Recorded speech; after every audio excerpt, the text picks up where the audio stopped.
થરાદના સેલ્દામાં ગ્રામ અને તાલુકા પંચાયત દ્વારા દબાણો દૂર કરવાની કામગીરી હાથ ધરવામાં આવી હતી, જેમાં દર વખતે ગૌશાળાનું દબાણ દૂર કરતા સંચાલકો દ્વારા ગૌશાળાની ગાયોને છોડી મૂકી હતી. ગ્રામ પંચાયતના વહીવટીદારો દ્વારા દર વખતે ગૌચર ભૂમિમાં આવેલી ગૌશાળાને ટાર્ગેટ બનાવતા ગાયોને પંચાયતને હવાલે કરીને પંચાયતઘર પશુ નિભાવ સંભાળશે જેવી જવાબદારીઓ પંચાયતઘરને આપી સંચાલકો રોષે ભરાઈને જવાબદારીમાંથી મુક્ત થયા હતા. થરાદના સેલ્દા ગામે અગાઉ પણ ગ્રામ પંચાયત અને તાલુકા પંચાયત દ્વારા દબાણની કામગીરી હાથ ધરવામાં આવી હતી, જેના બાદ આજરોજ સેદલા ગામે તાલુકા વિકાસ અધિકારીની ઉપસ્થિતિમાં દબાણની કામગીરી હાથ ધરવામાં આવી હતી, જેમાં સૌપ્રથમ ગૌશાળાનું દબાણ દૂર કરવાની કામગીરી કરાઈ હતી, જેમાં સંચાલકો સહિત સમગ્ર હિન્દુ ગૌરક્ષકો રોષે ભરાયા હતા.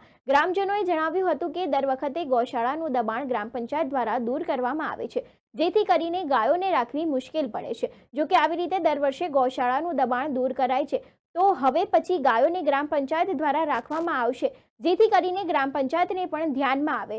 સેદલા ગામના અરજદાર દ્વારા રજૂઆત કરતા ગ્રામ પંચાયત અને તાલુકા પંચાયત દ્વારા દબાણની કામગીરી હાથ ધરવામાં આવી હતી, જેમાં જેસીબી મશીન અને પોલીસ બંદોબસ્ત સાથે કામગીરી કરવામાં આવી હતી.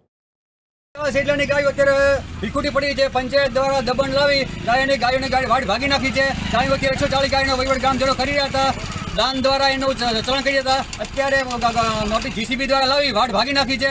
ગ્રામજનો સર્વ ગાયો મૂકી પંચાયતને સુપ્રત કરી ગ્રામજનો સૌને ઘરે જઈ રહ્યા છે. ગાયની જવાબદારી સંપૂર્ણ એમની રહેશે. 140 ગાયો છે અત્યારે જય અંબે ગૌશાળા સેટલા.